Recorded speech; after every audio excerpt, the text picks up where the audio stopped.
Hello guys, welcome to Sukan food recipe. આજે આપણે બનાવીશું ગ્રીન તુવેર ટોઠા। આ ગ્રીન તુવેર ટોઠા ઠંડીમાં બહુ સરસ લાગે છે। સૂકા તુવેર કરતાં ગ્રીનનો સરસ ટેસ્ટ આવે છે। મેં પહેલાં તુવેરો ફોલી લીધી હતી, તેને ધોઈને સાફ કરીને મેં એક વાસણમાં પાણી સાથે ઉકળવા મૂકી દીધી છે। તેને મીઠું અને હળદર સાથે બાફી લેવાની છે। આ તુવેર 5 મિનિટમાં જ બફાઈ જાય છે। તુવેર બફાઈ જાય ત્યાં સુધી આપણે ટામેટો નૂની કટ કરી લઈશું। એકદમ ઝીણું કટ કરવાનું છે। હવે એક વાસણ લઈ લેવાનું છે, તેમાં મેં જરૂર પ્રમાણે ઓઇલ લઈ લીધું છે।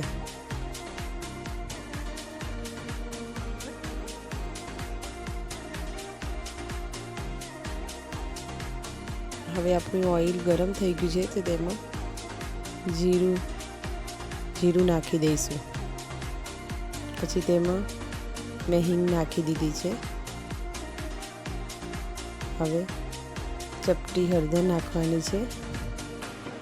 આદુ મરચાં લસણની પેસ્ટ નાખી અને હલાવી લેવાનું છે।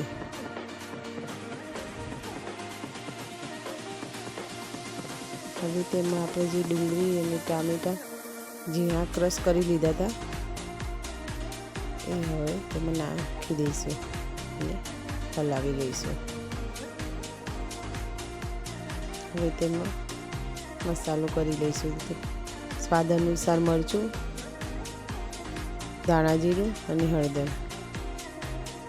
પહેલાં મેં આદુ લસણની પેસ્ટમાં 2 મરચાં નાખ્યા હતા, એટલે સ્વાદ અનુસાર સૂકું મરચું લેવાનું છે। હવે તેમાં આપણે સ્વાદ અનુસાર મીઠું નાખીને હલાવી લઈશું। હવે તેમાં થોડું પાણી ઉમેરી અને 10 મિનિટ સુધી ચડવા દઈશું। આપણી આ 10 મિનિટ થઈ ગઈ છે, તો બધું ડુંગળી ટામેટાં સરસ ચડી ગયા છે, તો તેમાં 1 ચમચી આપણે ચણાનો લોટ નાખીશું અને હવે સરખું હલાવી લઈશું। ચણાના લોટથી સરસ બાઇન્ડિંગ આવે છે, એટલે તેમાં આપણે 1 ચમચી લોટ ઉમેરવો જરૂરી છે। આ તુવેરો આપણે બાફી લીધી હતી એ હવે તેમાં એડ કરીશું અને હલાવી લઈશું।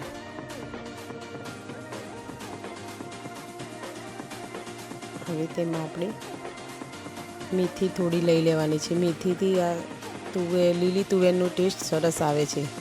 થોડી પાલક પણ લેવાની છે। આ બધું મેં ધોઈ અને કટ કરી રાખ્યું હતું। ગ્રીન ઓનિયન અને ગ્રીન ગાર્લિક લઈ લીધા છે। આ બધું હવે આપણે મિક્સ કરી લઈશું।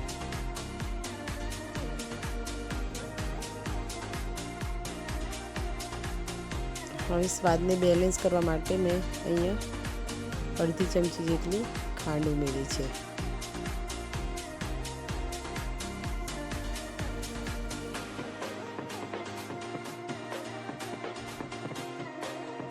હવે બરાબર હલાવી અને 5 મિનિટ ચડવા દઈશું।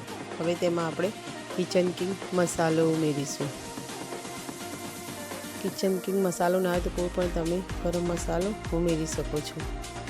હવે આપણું આ ગ્રીન તુવેર ટોઠા તૈયાર છે, તો હવે તેને સર્વ કરીશું।